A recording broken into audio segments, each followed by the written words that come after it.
Bonjour, salam alaikum. Alors, nouvelle petite vidéo pour vous montrer un petit peu les plugins que j'utilise qui permet de faire des... Alors c'est vrai que j'ai marqué des sites bien supérieurs, des sites supérieurs aux autres. Alors c'est pas que je dénigre d'autres sites, mais ce que je veux dire c'est par rapport à la qualité. Donc que ça soit au niveau de l'utilisation du site web pour vous en tant que webmaster et même pour vos clients. Donc là concrètement je vais vous montrer qu'est-ce que c'est, qu'est-ce que ça change. Mais clairement, ça va beaucoup plus vous faciliter et ça va être, vous allez pouvoir être capable même de faire des sites qui permet, on va dire, d'interagir avec, d'interagir, soit d'interagir, soit de se modifier en fonction de, par exemple, de la navigation, de la personne, en fonction des cas. Enfin bref. Tout ça c'est très abstrait pour l'instant, mais je vais vous montrer des cas concrets. Donc là déjà ce que j'utilise moi, qui est très très bien, je n'ai même pas besoin d'Elementor Pro. Donc il faut savoir que j'utilise quand même Elementor gratuit, puisque c'est un plugin qui fonctionne sur Elementor, Gutenberg et Brix. Donc moi j'utilise Elementor. Et donc c'est CrocoBlock. Hein. Donc du coup j'utilise voilà, tous ces plugins là. Donc je ne vais pas tous vous les expliquer. Encore une fois, comme je disais, je vais vous expliquer concrètement à quoi ça sert. Mais CrocoBlock propose en fait, c'est une sorte de couteau suisse. Il propose des plugins qui couvrent, on va dire, pas mal d'ensemble d'aspects de sites web, que ce soit des sites vitrines, des sites e-commerce comme JetWooBuilder, donc ça vous l'aurez compris avec WooCommerce, ou même aussi de la réservation, donc que ce soit de la réservation type Airbnb, donc comme des vacances, voilà, ou de la réservation, donc rendez-vous, Jet Appointment, donc là on ne le voit pas, mais c'est juste je pense les plugins les plus courants, les plus connus, mais Jet Appointment qui permet de faire des rendez-vous. Bon après voilà, il y a aussi les formulaires. La construction de thème builder, donc là c'est un peu comme la fonctionnalité d'Elementor Pro pour ceux qui connaissent, qui permet de personnaliser son header, son footer et la page en fonction de certaines conditions. Voilà, il y a des filtres, il y a aussi les menus, donc pour faire des méga menus. Voilà, et tout ça en réalité ça remplace pas mal Elementor Pro, mais je trouve CrocoBlock bien plus pratique que Elementor Pro, déjà parce que en fait à l'achat le prix c'est une fois, il y a un paiement à vie, site illimité, alors que Elementor Pro lui on est toujours obligé de payer tout le temps et c'est même limité, donc je crois qu'ils ont une offre à 500 sites et à 1000 sites je crois, enfin je me souviens plus exactement, mais voilà, vous devez tout le temps payer, voilà. Et moi je trouve ça un peu gênant. On est toujours obligé de tout le temps avoir des clients, sinon il faut payer les licences, etc. Donc forcément il faut que ça tourne, et c'est quand même un certain budget. Moi je préfère payer une chose une fois et c'est terminé, on n'en parle plus, j'ai le produit et je l'utilise. Voilà. Donc du coup, voilà, donc repassons sur le site web pour vous montrer concrètement qu'est-ce que c'est tout ça. Donc une des fonctionnalités que j'utilise beaucoup, c'est ce qu'on appelle les custom post type. Donc les post type personnalisés, c'est un peu comme un article. Par exemple, article c'est un post type, sauf que c'est celui qui est par défaut sur WordPress. Mais je peux créer les miens si je souhaite. Donc là c'est avec le plugin JetEngine. Et donc du coup là vous voyez j'ai bien séparer FAQ, portfolio, service. Voilà, je peux même en faire d'autres si je veux, c'est en fonction des besoins de la personne. Mais voilà, je trouve ça bien plus pratique parce que vous allez voir par la suite, on peut les utiliser comme on souhaite si on fait différents post type, alors que si on met tout dans article, c'est la galère, tu es obligé de mettre des catégories. Au niveau de la, de faire des requêtes Bref, pour le tri, c'est plus compliqué que tout soit dans le même que si déjà la séparation est faite. Voilà. J'essaie d'expliquer le plus simplement possible. Mais voilà. Donc du coup, j'espère que c'est clair. Donc du coup, aussi, ces post types, ils sont personnalisables. Comme je vous le disais, ça veut dire qu'on peut rajouter, si on veut, des catégories que l'on souhaite. Par exemple, FAQ, j'ai marqué type de question. Là, par exemple, pour article, il y a ces catégories. En soi, c'est des catégories, mais c'est ce qu'on appelle une taxonomie. Donc, la taxonomie, c'est catégorie. Et moi, j'ai fait une taxonomie là pour la FAQ, par exemple. Type de question, portfolio. J'ai marqué type de chantier, type de client, etc. Voilà, je peux trier comme je souhaite, faire la même chose. Donc voilà. Et pour service, bon, moi je vais pas le faire. Et aussi, on peut ajouter des champs en fait à remplir que l'on souhaite. Donc je vous montre un vite fait pour portfolio. Donc là, vous voyez, je peux aussi, ça aussi c'est personnalisable. Hein. Voilà, mais on peut rajouter des champs que l'on souhaite en fonction de ce qui peut être voulu par le client. Donc là, vous voyez, bon là c'est les extraits, c'est le contenu.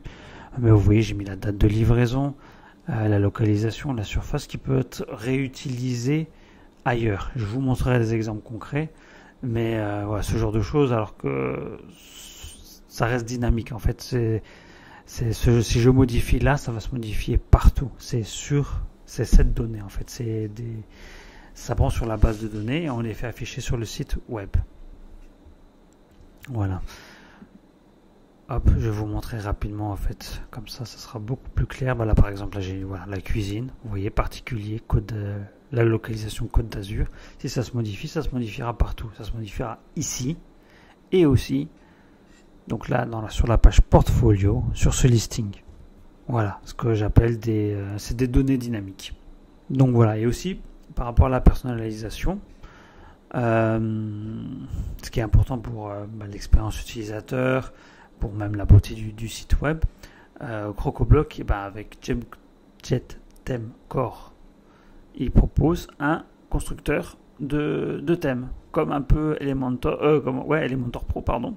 Vous voyez la constructeur, alors après j'ai pas Elementor Pro, mais vous voyez c'est cette fonctionnalité là, donc ça c'est Elementor Pro, et là moi ce que j'utilise c'est celui-là de CrocoBlock. C'est le même principe, sauf que bon, ça change un petit peu. Moi, je préfère cette fonctionnalité parce que là, au moins, on voit mieux sur quoi on agit en fait, sur qu'est-ce qu'on a personnalisé. Donc là, c'est pour le site, vous savez, le site de façon générale, la page d'accueil, la page 404. Alors la présentation, c'est la même. Hein. Vous voyez, vous mettez le header, le footer, le contenu. Donc sinon, il prendra par défaut. Hein. Et après, vous mettez les conditions. Donc là, pour la page 404, voilà, il n'y a qu'une condition, c'est que ce soit la page 404. Après, là, vous voyez, on peut personnaliser tout ce qui est les post types. Donc là, par exemple, blog post, ça c'est article. Bon, forcément, comme je vous l'ai dit, je ne l'utilise pas. Mais là, même pour les post types que j'ai personnalisés, je peux le faire. Voilà, et là, ici, il y en a deux. Donc là, je me suis mis à ces mobile et ordinateur. Je vous expliquerai par la suite qu'est-ce que j'ai fait. Oups. Voilà, donc ensuite, même la catégorie, les pages seules. Bref, voilà, grosso modo, c'est ça. Les conditions, vous avez vu, on peut importer des templates, on peut les exporter, un peu comme Elementor Pro. Clairement, CrocoBlock, dans son ensemble, peut remplacer Elementor Pro. Une autre fonctionnalité que j'utilise beaucoup donc là c'est toujours le plugin JetEngine, c'est les option page. Donc là je vous montre rapidement, hop, c'est ici, option page. Clairement ça permet de créer une base de données. Elle est ici et en fait l'application de ça c'est, vous savez, sur les sites web, souvent, il y a des données qu'on peut réutiliser un peu partout. Par exemple, les URL de réseaux sociaux. Ça, c'est quelque chose qu'on peut utiliser un peu partout. Les données de contact. Et par exemple, là, le numéro de téléphone, l'adresse mail, le nom. Là, ça, je sais que c'est une donnée dynamique. Voilà, donc ce genre de choses là, vous voyez, je l'ai utilisé ici. Donc là, j'ai un footer, donc j'en ai un deuxième sur les autres pages. Il est utilisé ici. Il y a aussi la page de contact. Et ça peut arriver, par exemple, quand vous devez vous gérer un site, on vous demande, j'ai changé le numéro de téléphone, est-ce que tu peux changer voilà, le numéro de téléphone, un tel. Et forcément, si vous devez aller sur toutes les pages, les changer, ça peut être, certes, c'est pas si long que ça, mais c'est un peu rébarbatif. Et en réalité, il y a moyen de largement améliorer ça. Et vous voyez sur cette base de données, donc du coup, cette option page, paramètres. Donc là par exemple, on va mettre l'adresse mail. Donc là j'ai mis 1, 2, 3, on va l'enlever. Je vais sauvegarder. Hop, on met à jour. Et ça c'est modifié partout. Donc test ici, là, et même sur la page d'accueil, sur l'autre footer. Et voilà, vous voyez, ça a changé partout. En quelques secondes, c'était fait. Et même du coup, ça peut marcher pour les URL. Tout ça, ça se règle à partir du page builder. Vous pouvez les régler. Vous cliquez dessus, vous allez chercher la donnée. C'est rien de très compliqué, hein. Sinon, je vous montre rapidement. Donc là, par exemple, pour le footer.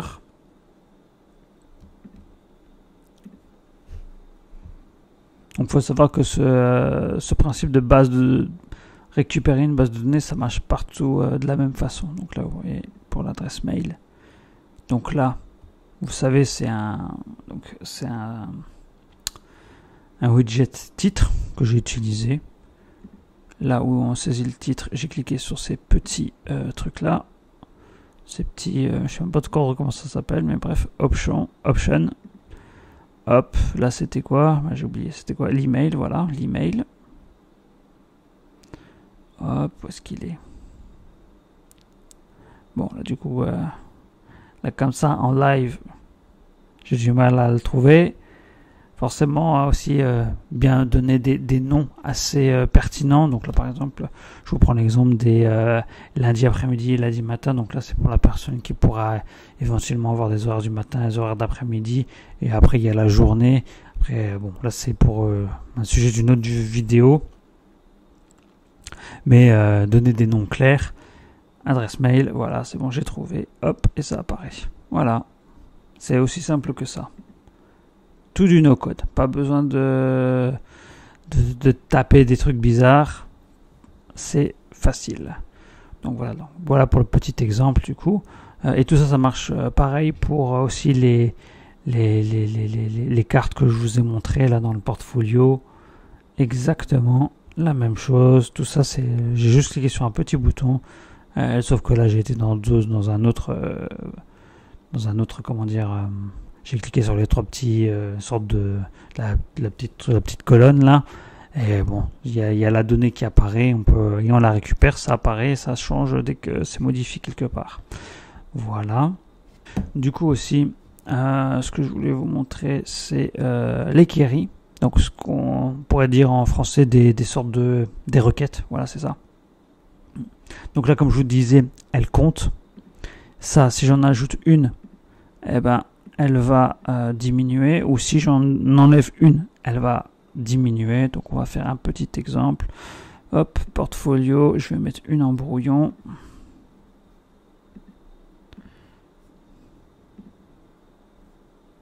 Voilà, brouillon, et normalement 13 va apparaître. Voilà, et là j'ai rien fait. Vous voyez, après pourquoi j'ai mis ici, les gens, j'ai considéré que les gens ils aiment bien voir dans un portfolio le nombre de projets que la personne a réalisé en tout. Alors forcément 13 c'est pas forcément énorme, mais c'est déjà quand même un bon début. Et si la personne a réalisé 50, en fait comme ça, en peu de temps, la personne se rend compte, avant même de scroller, combien de projets elle a réalisé. Bon là je fais un peu de UI UX, mais voilà, psychologiquement la personne ça peut lui donner envie de scroller. C'est pas comme s'il y avait un ou deux projets. Un ou deux projets, bon, la personne pourrait se dire ok, c'est une personne qui a pas trop d'expérience, du coup elle pourrait passer chez une autre. Mais en tout cas, c'est bien de l'afficher. Je trouve ça pertinent au niveau de l'expérience utilisateur, même pour la psychologie du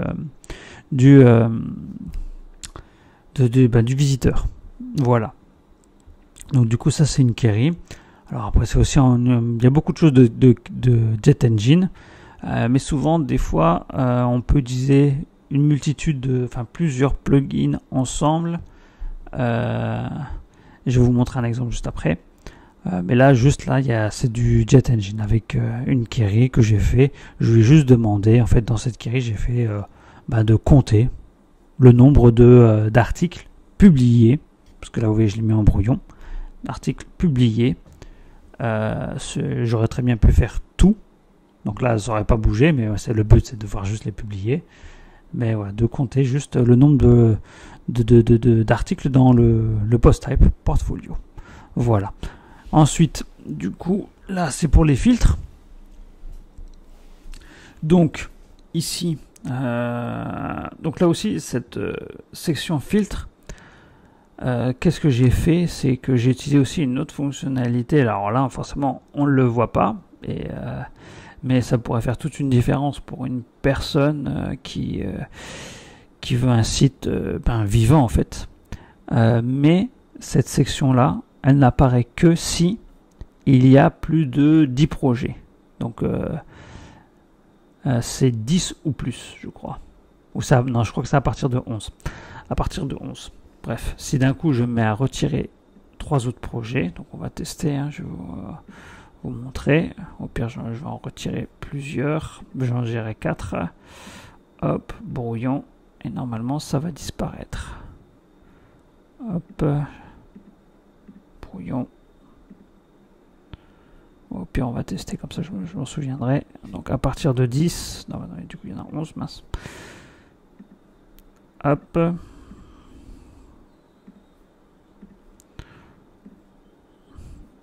Ah bah voilà, ça a disparu. Voilà, parce que 10, en fait, qu'est-ce que j'ai fait? Pourquoi je l'ai fait disparaître à 10? Ici, en fait, cette page-là, il y en a 10. Donc du coup, c'est pas utile de faire apparaître des filtres qui ne servent à rien, en fait, où il a tout sur une seule et même page. Et faire apparaître et utiliser des filtres alors qu'il y a à peine 10 projets. Si c'est pour faire apparaître, donc là c'est un exemple d'architecte d'intérieur, mais s'il n'y a qu'une chambre, bon, c'est pas forcément très pertinent. Je veux dire, déjà il y a viser un filtre, il n'y a qu'un truc, ça va pas trop rassurer la personne. Donc le but c'est de faire en sorte que la personne voit un maximum de choses. En fait, voilà, ce qui est de plus important, c'est le portfolio et non des fonctionnalités anecdotiques comme les filtres, alors qu'il n'y en a pas beaucoup. Voilà. Bon, du coup, je remettrai après, c'est pas grave. Ah bah non, en fait, parce que je voulais aussi vous parler des filtres, donc du coup, je vais les remettre. Donc voilà, je vais en remettre un, ça suffira. Donc du coup, aussi au niveau des filtres, donc là, si vous vous souvenez bien des taxonomies, type de client, type de chantier. Donc là, en fait, ce que j'ai fait, si vous voyez bien, il n'y a rien. Il faut d'abord, en fait, j'ai utilisé ce qu'on appelle des filtres hiérarchiques pour éviter que la personne fasse de la filtration, comment dire, et que ça apparaisse sur un résultat nul. Par exemple, si je marque particulier et chambre et qu'il y en a 0, enfin qu'elle n'a jamais fait la personne, eh ben tu vois, la personne va être déçue, elle va partir.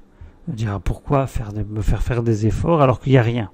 Donc justement, c'est des filtres intelligents. Il n'y a que, donc là en fait, parce que dans particulier, il y a quelque chose, et dans professionnel, ouais c'est ça, professionnel, il y a quelque chose qui apparaît. S'il n'y aurait rien dans professionnel, il n'aurait pas apparu. Voilà, et en fait dans particulier, voilà. Appartement, chambre enfant. Donc là, tout ça, ça veut dire qu'il y a au moins un résultat. Et là, si on passe dans professionnel, vous voyez, il n'y a que stand. Sur l'autre, il n'y avait pas particulier stand. Parce que ça n'existe pas, il n'y en a pas, alors que pourtant, ils sont ensemble. Bref. Voilà. Donc du coup, c'est des filtres intelligents. C'est ce qui est, encore une fois, je reprends le terme, dynamique. Aussi, du coup, on va parler de ce qui est ce que j'appelle moi les listings. Donc, c'est ces sortes de cartes complètement personnalisables avec Jet Engine, Elementor, et qui permet, d'offrir une meilleure expérience et de meilleures informations aux visiteurs. Par exemple, Elementor Pro, souvent ils mettent à disposition, alors après maintenant ils ont mis en place le système de listing, mais à l'époque il n'y avait pas. Bref, mais quand on fait des cartes, là, ce qu'on appelle des cartes, alors là après eux moi je l'ai mis dans ce sens là, mais souvent c'est des cartes un peu attendez, est-ce que j'ai peut-être sur les exemples des sites démo. Après ils les ont fait avec Jet Engine, mais vous voyez ce type de carte avec juste une photo, un titre, le prix, etc. Bon là c'est l'exemple, hein. Mais voilà, c'est complètement personnalisable. C'est ici, hein, avec Jet Engine, les listings, et ça vous pouvez personnaliser avec Elementor.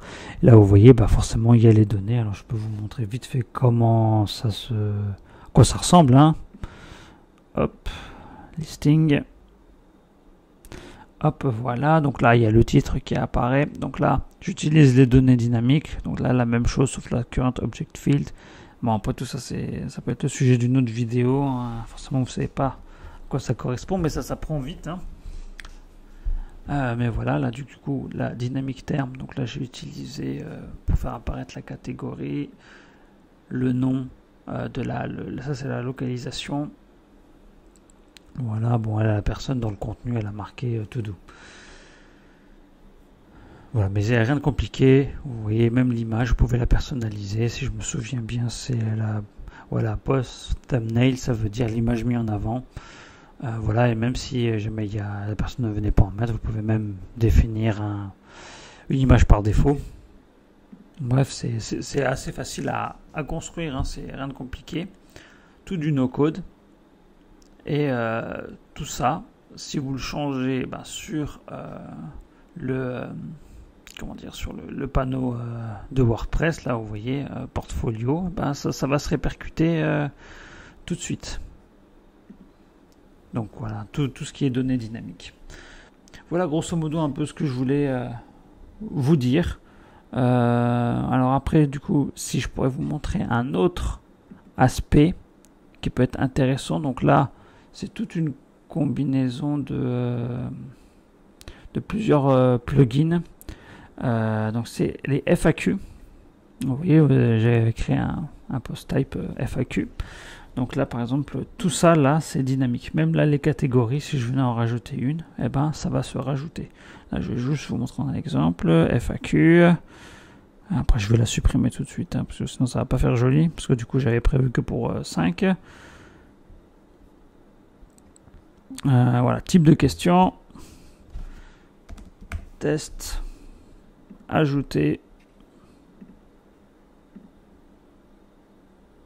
hop là, ça s'est rajouté tout seul, forcément il n'y a pas de question associée. Bon, je vais la supprimer, hein, mais voilà, vous voyez c'est tout dynamique, et même aussi les questions, elles sont dynamiques. Si jamais j'en rajoute une dans une catégorie, elle va s'ajouter automatiquement, voilà. Donc voilà, là c'est des accordéons là, qui sont disponibles dans, je crois, Jet Element. Voilà, et donc du coup ça s'ajoute tout seul et il n'y a pas de mélange. Et avec les queries, je peux même aller plus loin en prenant juste, par exemple, si je souhaite juste les questions dans budget et tarifs, voilà, je pourrais les réutiliser ailleurs sur une autre page. Un autre truc aussi que je voulais vous montrer, donc là c'est Jet Form Builder par exemple que j'ai utilisé. Donc là aussi combinaison de plusieurs plugins. C'est ça l'avantage aussi de CrocoBlock, c'est que c'est beaucoup de plugins, mais au moins c'est fait par le même développeur. Donc du coup, personnellement là ça fait plusieurs années que je l'utilise. Ça doit faire 5 ans, 4-5 ans que je les utilise, ces plugins, et j'ai jamais eu de problème de conflit. Enfin, là, pas que je me souvienne là comme ça directement, mais j'en ai pas eu. Et souvent, ils sont bien développés pour fonctionner justement ensemble. Donc là, avec Jet Form Builder, Jet Engine, etc., ce que j'ai utilisé,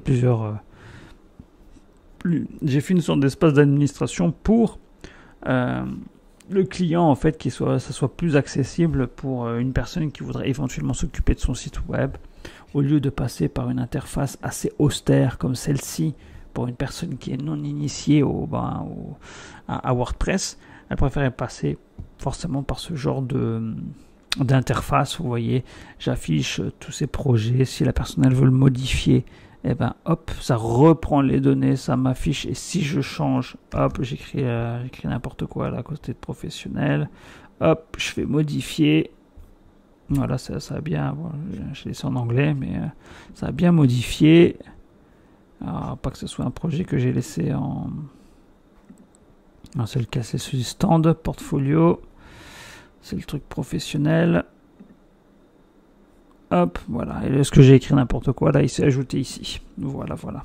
Bon, je vais remettre quand même correctement. Hop, je réenregistre. Oh, je sais pas si ça a fonctionné. Ah voilà, peut-être ça a fonctionné. Là, ça a mis du temps. J'ai été trop vite. Voilà, ça a fonctionné. Voilà, donc on peut créer un espace d'administration. Alors, qu'est-ce qu'on peut qu'est-ce que je voulais aussi vous dire d'autre? Je pense que c'est tout. Hein. Grosso modo, c'est déjà pas mal. Hein. Je ne vais pas faire une vidéo non plus trop longue. Mais voilà, toutes ces fonctionnalités, elles permettent de créer un site vraiment bien au-dessus de la moyenne, pour que ce soit beaucoup plus simple, beaucoup plus réactif. Alors aussi, attendez, si je peux vous dire vite fait là d'autres fonctionnalités qui sont disponibles avec Rocoblock, mais je sais que par exemple, où est-ce qu'il est ce template? C'est celui des livres que j'aime bien. Il est joli. Après ça, c'est du WooCommerce. Mais en termes de fonctionnalité, je trouve qu'ils ont mis des choses intéressantes. Donc vous voyez là, c'est avec la recherche. Hein, on peut faire en fonction des catégories, les méga menus. Tout ça, c'est personnalisable avec Elementor. On met ce qu'on souhaite. Si on rajoute là, par exemple, je sais que c'est des catégories, mais si on veut ajouter une nouvelle catégorie, ça va s'ajouter automatiquement. Là, après, je sais qu'ils ont fait plusieurs post types. Donc là, bon, il y a une pour ça, c'est des post types, c'est le post type produit de WooCommerce. Mais après, ils en ont fait aussi pour les auteurs. Là, vous les voyez ici. Hein, si je clique dessus, il va y avoir des pages. Donc ça aussi, au niveau du référencement, ça peut être intéressant hein, pour référencement SEO, d'avoir des URL optimisées. Voilà, alors après il montre les livres de la personne, etc. Et puis qu'est-ce qu'il y a? Oui, les livres récemment vus. Donc cela, j'avais cliqué dessus. Donc juste pour vous montrer, donc bon, j'ai déjà cliqué sur ces livres, mais si je clique sur celui-là, donc celui-là, vous voyez pas, hop, j'actualise, je clique dessus. Voilà, super. Hop, je reviens en arrière et il va m'afficher comme quoi j'ai été dessus. Voilà, on peut en faire aussi des fonctionnalités comme compter les likes, des wishlists. Il y en a beaucoup, des fonctionnalités possibles avec ce type de plugin. C'est tout du no-code. Ça paraît un peu difficile, mais justement, en fait, le but de cette chaîne, c'est que je vous montre. Donc, si vous voulez en savoir plus, n'hésitez pas. Voilà. Donc, du coup, en tout cas, je vous remercie de votre attention et passez une bonne journée.